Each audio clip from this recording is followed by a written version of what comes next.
Un besoin de faire que ce moment de fin de vie soit un moment encore rempli d'humanité, soit vivant. C'est une richesse, c'est une force, c'est impressionnant. Et puis le fait d'avoir accompli quelque chose de positif dans sa vie, la vie, je trouve, n'est pas une vacuité, il faut la remplir, et ça, ce genre d'activités qui sont extrêmement riches. Je vais à la rencontre de quelqu'un avec mon histoire qui m'est propre, ma culture qui m'est propre. Voilà. Avec tout ça, je vais voir l'autre personne qui a elle aussi sa culture, qui a elle aussi son histoire. Et donc c'est cette rencontre-là qui me plaît énormément. Je ne saurais trop la définir, mais voilà, c'est ces petits moments suspendus comme ça qui font que je suis bien, enfin voilà, je suis bien. Je sors toujours de l'hôpital en me disant oui, t'as apporté quelque chose.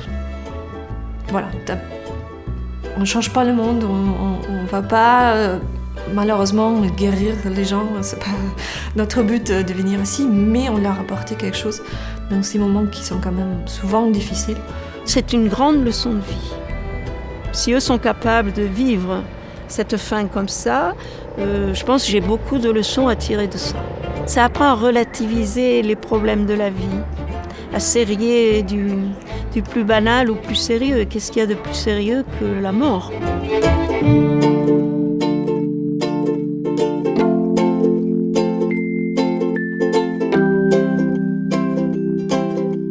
L'association des soins palliatifs Tarn a été créée par un chirurgien de Castres, le docteur Desprunier, en 1991. Et actuellement, nous sommes 35 bénévoles sur le terrain et une dizaine de bénévoles de structure sur la partie administrative. On est sur le bassin de santé de Castres-Mazamet. 2 autres associations en soins palliatifs couvrent le nord du département et l'ouest. D'une part, dans la région de Lavore, c'est Jamlave. Et du côté de Albi et le Carmosin, c'est ASP Tarn Nord. On intervient dans tout le sud du Tarn, à la fois dans le milieu hospitalier, ce qui en représentation du nombre d'heures, c'est le domaine principal, mais également en EHPAD, dans les maisons de retraite, et au domicile aussi beaucoup. Nous sommes aussi un centre de formation. Par rapport à d'autres formations, là, il ne peut pas y avoir d'examen. On ne peut pas être reçu, puisque c'est un savoir-être. On apprend à être dans une posture, une attitude intérieure, et pour donner et aussi recevoir.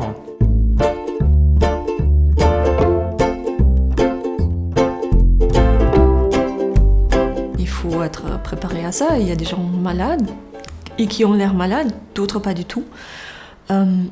Mais c'est pas ce qu'on voit. On va le voir au premier abord quand on rentre dans la chambre, bien sûr, mais on fait très vite abstraction de ça. Parce qu'on est vraiment là pour la personne, on se concentre sur ce qu'il a à dire ou pas à dire, ou à donner, ou qu'est-ce que moi je peux donner. On arrive toujours avec une page blanche et on laisse venir la personne.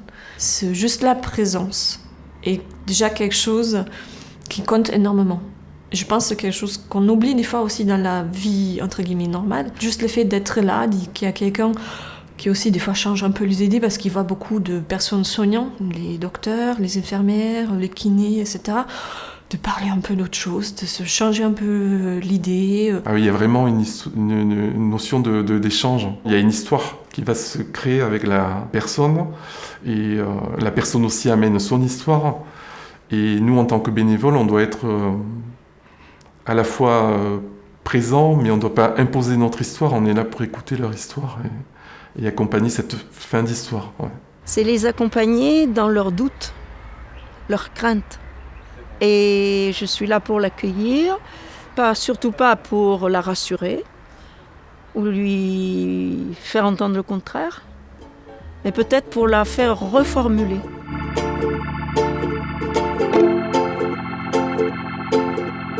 À domicile, il y a énormément d'interventions de professionnels de santé, d'aide à domicile, et les bénévoles sont la petite touche qui arrive de l'extérieur et qui amène un petit peu de fraîcheur. J'attends sa venue, Jaiden. Je surveille, j'ai calculé si c'était cette semaine ou la semaine prochaine qu'elle allait venir. Donc, je sais que je l'attends. Elle a la consigne, elle sonne, elle ouvre et elle me dit « c'est Janine ». Bon, voilà, elle monte et elle reste 1 heure, 1 heure et quart, 1 heure et demie, selon ses possibilités. Et voilà. Et nous refaisons le monde ensemble. On voit une ouverture, on voit parfois un petit peu plus de sérénité. Elle est très gentille, très à l'écoute, toujours très attentionnée, toujours à remonter le moral, c'est agréable. Voilà. C'est aussi des moments de partage avec un tiers. On ne dit pas forcément la même chose à quelqu'un de sa famille. Des fois, on peut dire à un étranger ce qu'on ne veut pas dire à la famille. Ça arrive. Il y a des choses des fois qui sont plus délicates à dire à la famille et puis qu'on dit. C'est un peu comme une. Peut-être que tout le monde n'est pas pareil, mais elle, je peux dire que ça peut être une confidente. Les bénévoles, c'était le plaisir d'aller faire un petit tour. Ça le sortait de son quotidien de souffrance, de maladie, quoi. C'était un bol d'air. C'est une aide très précieuse. Et moi, je savais que quand il y avait les bénévoles à la maison, je partais travailler l'esprit tranquille. N'avoir aucun regret. On sait qu'on a fait tout ce qu'on pouvait pour l'accompagner du mieux possible. Et c'était ça le plus important. Et après, les années qui suivent, vous n'avez pas de remords. Vous avez l'esprit libéré. Vous êtes sereine.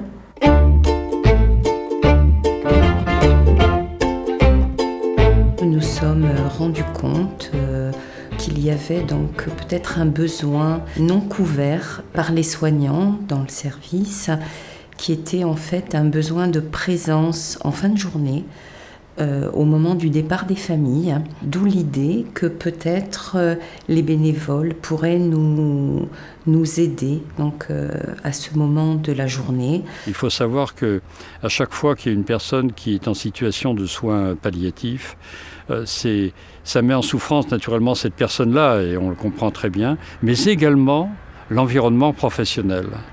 Et là, les bénévoles jouent un rôle majeur, parce qu'ils ont à la fois cette sensibilité, cette empathie, mais ils sécurisent également nos personnels. Les bénévoles qui arrivent dans ces situations-là sont aussi des thérapeutes. Ils apportent finalement beaucoup plus, même eux-mêmes peut-être, sont-ils capables de l'imaginer.